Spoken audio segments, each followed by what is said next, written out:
Hi everyone, Anthony Fantano here, internet's busiest music nerd, and it's time for the most painful monthly segment of this channel, the Why You Know Review, where I dive into a series of records in brief that I did not get a chance to review over the course of this past month.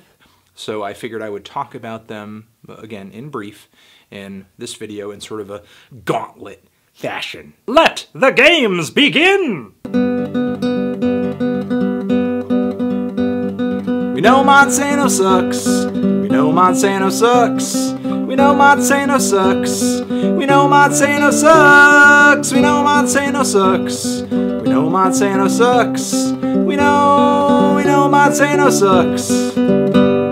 Unfortunately, this record really slipped through the cracks for me. Lapalux, though, I do give him credit for coming through with the really interesting fusions of wonky electronic instrumentals and alternative R&B that he does. They definitely captivated me on his last record, though the singles leading up to this album didn't have me that excited. And again, it just slipped through the cracks for me, but if you're into that sort of alternative production, that brain feeder, that Flying Lotus type sound, but you want to hear it with a bit of an alternative R&B spin, then give this thing a listen.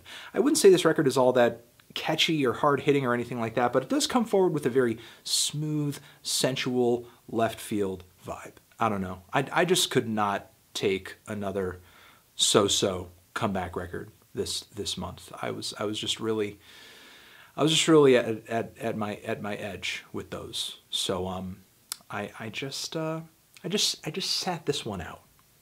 Though I understand that it's failure and that people want to hear this record. I understand that. But again, just trying out tracks casually from this album, I was just like, you know what? No, I just cannot take another so-so comeback record. I can't. I could also not take another middle-of-the-road progressive rock record, which is essentially what Between the Buried and Me came through with on this new project over here. I get that they're trying to mature and gravitate away from the whole metalcore thing on this project, and in a way, it's definitely more listenable than the technical onslaught that was their last album. But, I mean, I don't really need this gaudy Muse meets Steven Wilson type progressive rock. It's just not how I enjoy my progressive rock. I don't enjoy my prog rock this clean and this sterile. I will say I do think some of the guitar work and some of the drums are really impressive on this album. Between the Buried and Me always brings forward some technical, impressive playing, but I did not like a single song on this album. I just did not care for the direction the band moved in with this record, and I thought a lot of the clean harmonized vocals were slightly goofy, and they didn't really match all that well with some of the, you know, growly metalcore type vocals that usually show up on a Between the Buried and Me record. Migos, Atlanta Trio, in a way, pretty important to the flavor of hip-hop today. I mean, highly influential with their instrumental style, with their flows. And they came through with a really solid tape. I mean, there were some great songs on it. I don't want to say it's a solid tape, but No Label 2, I thought, had its moments. You know, it was definitely a lot of fat on that tape. And this album, it's not as lengthy, but I'm not really seeing how this project over here is any more significant than the mixtapes that they had dropped leading up to this point.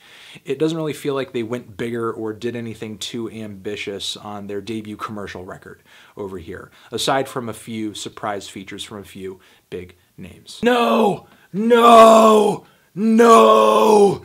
No! No! I am really trying to get into this guy's approach to grime. And I like the instrumentals on this project. I think they're great. I think they are grimy. I think they are gritty. I think they're the grittiest thing about this record.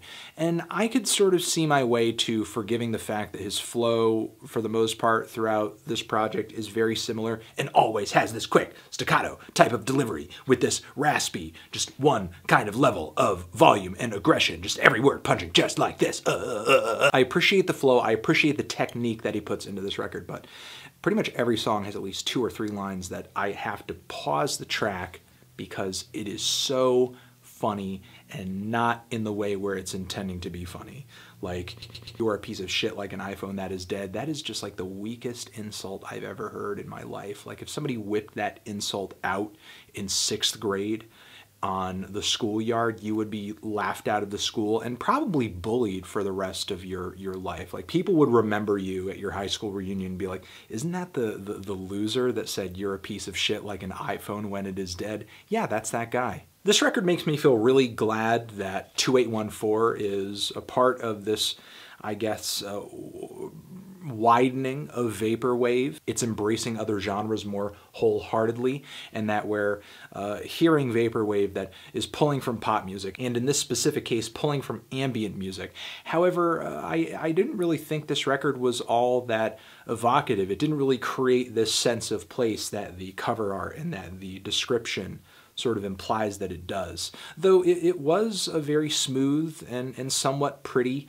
synth-heavy ambient music record. It had its moments, but I just wish it was more evocative. I just wish it was as I guess vivid again as the cover art and the description would imply. HANZ is an experimental music producer. This album is free on Triangle Records. Give it a try.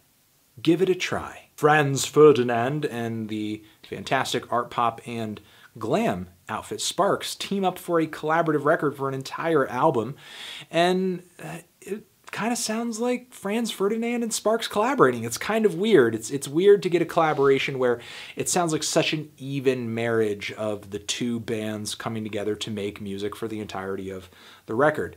And I think some of the songs on here are actually really funny, like Collaborations Never Work, or the song Piss Off, or the song Things I Won't Get. I think humor-wise, this record has a lot of good things going for it, even if at times the humor can get a little obnoxious and drown out the actual songs on the LP. If you try out this Locrian album, you're going to be getting some heavy post-metal drones following some very post-rock inspired builds and crescendos. It's not too bad, super heavy, super noisy, very climactic, though a little too familiar, maybe, at times. And familiar as well is this Leon Bridges album, Coming Home, which I've caught quite a few people making a big deal of over the past few months or so. And not that it's bad, it's just, it just fits too easily into the blueprint of the genre of music it's trying to recreate and relive. And that is soul, and not just any soul, but just like old school soul music from the late 50s, from the 60s, from the 70s, but more sort of that 50s, 60s type. And Leon even goes as far as to, you know, sort of get that old school production sound going so that it sounds like the music on this record comes directly from that era. And maybe in doing that, he's taken it a little too far in that it's really hard to sort of see him clearly as an artist. For the most part, all I really hear is this pastiche that this album indulges in. I just kind of hear, okay, this just sounds like a revivalist record. I don't really feel like I know Leon. I feel like I know what he likes, but I don't really feel like I know him as an artist. He's kind of like pulled together a covers album here, except he's just kind of covering a sound, covering a style, covering an era. He's not really covering direct songs. And I'm not saying this album isn't quality and that it isn't entertaining. I mean, if you're looking for a record that goes in that old school soul direction and you don't mind the singer sounding kind of faceless and anonymous, then give this thing a listen.